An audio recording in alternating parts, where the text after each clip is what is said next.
An alternative church is emerging, a distorted version of the true Catholic Church. Places of worship are turning into theatrical stages, ministers are catering to every demand, and teachings are being watered down to fit current trends. The mystic Emmerich had already foreseen these events, warning of a time when the Church would face unprecedented challenges.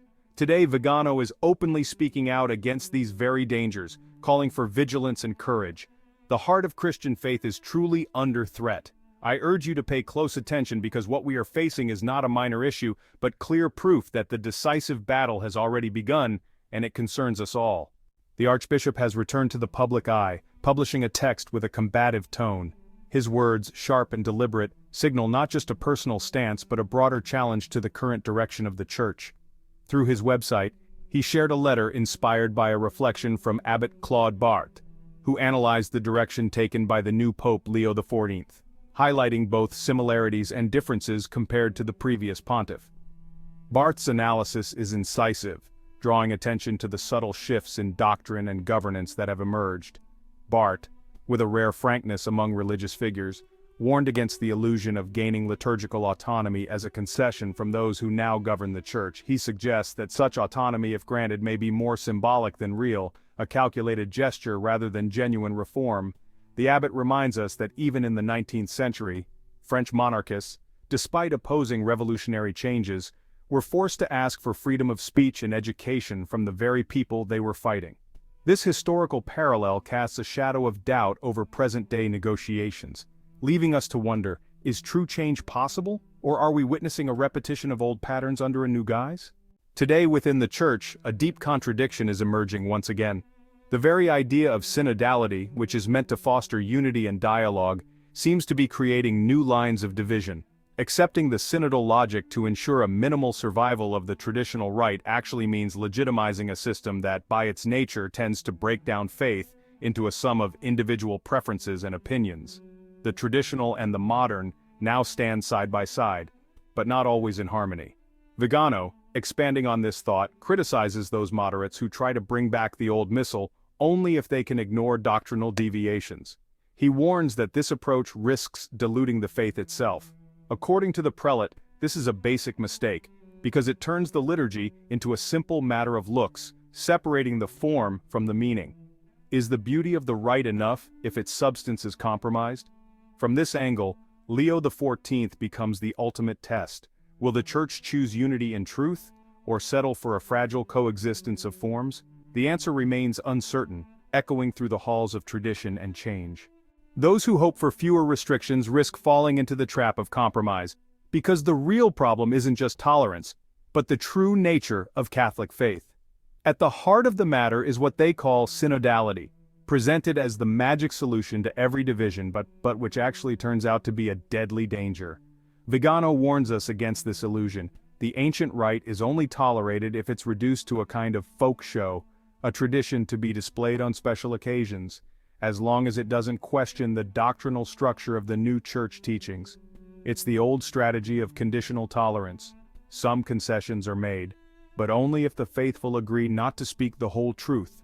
This exchange is misleading, the Archbishop points out, because the Church after the Council never truly recognizes the value of the traditional rite, but tolerates it with clear discomfort.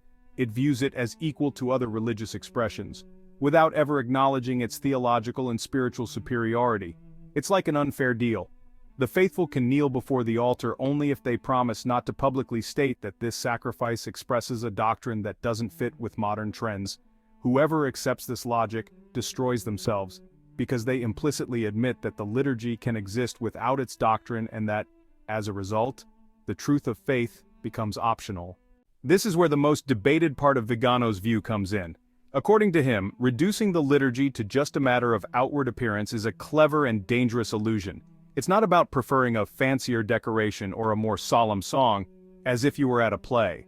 The solemnity of the Roman liturgy is valuable precisely because it expresses the truth it holds. Removing sacred symbols, as happened with the Montinian Reform, was not just an update, but a direct hit to the core of faith. A prominent cardinal recently emphasized this point with strong words. Taking away the most important symbols from the Mass is not without consequences, because the form always sends a message, and a weakened form inevitably leads to a weaker faith. Viganò points out. This aesthetic reduction is part of the New Direction's strategy. Some groups can keep rich vestments and lit candles, as long as they don't claim that those symbols are inseparable from traditional doctrine. It's a theatricalization of the sacred that becomes a performance without true meaning. For the Archbishop, this is where the decisive challenge lies. If we accept that the liturgy can be stripped of its doctrinal and moral power, it opens the door to all kinds of abuse, even justifying Eucharistic celebrations emptied of Catholic faith itself. The so-called moderate conservatives are being watched. These are the priests and lay people who prefer not to speak out, choosing silence so as not to risk the small privileges they've gained. According to Viganò, these people are going through a deep inner struggle, unable to openly take a stand. On one hand, they fear losing the celebration of the traditional Mass. On the other, they don't want to face opposition from Rome, so they adopt a strategy of silence, convinced that with time and diplomacy the leader's position can be softened. However, the Archbishop warns, this caution easily turns into complicity. Compromise becomes their main characteristic, ending up neither truly Catholic nor sincerely synodal, stuck in a fruitless situation. For Viganò, the Holy See accepts these conservatives because it knows they will never make excessive demands. They are allowed to take part in solemn processions and wear vestments, as long as they avoid asking uncomfortable questions. Anyone who tries to rebel is immediately called to order by the system's guardians, prelates more concerned with their own role than the good of the Church. The result is a community that stays silent, fooling itself into thinking it's respected, when in reality it's only tolerated. In this situation, the Archbishop issues a warning. Choosing silence is like betrayal, and the cost of this weakness will end up weighing on the souls of the faithful.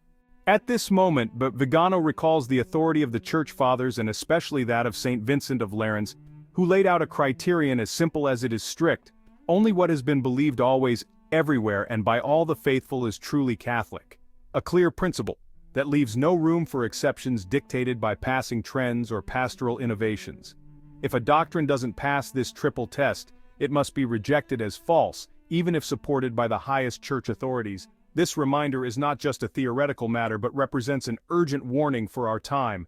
Synodality, with its messages of inclusion, cannot claim the continuity of always, everywhere, and by all. On the contrary, it appears as a break from the tradition of faith.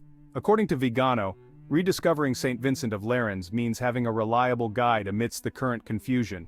It's a call not to be fooled by the words of false shepherds, not to accept as Catholic what comes only from human compromises. Tradition thus becomes the only safe harbor for those who don't want to get lost in the current chaos. Viganò issues a warning. The battle is now underway, and everything revolves around the challenge awaiting Leo XIV. He will have to show if he truly wants to defend Catholic tradition, or if he will choose to support the progressive drifts in the Church. A clear gesture would be enough. A decisive act of authority, to silence those who spread false doctrines, stop scandalous liturgical celebrations, and bring back respect for the sacred. However, so far, the signs have not been encouraging. At this moment, the Archbishop repeats his invitation, not to anger, not to surrender, but to devotion and sacrifice, because the true battle is fought for the salvation of souls. What is your opinion? If you like this video, write amen in the comments. May the Lord bless you.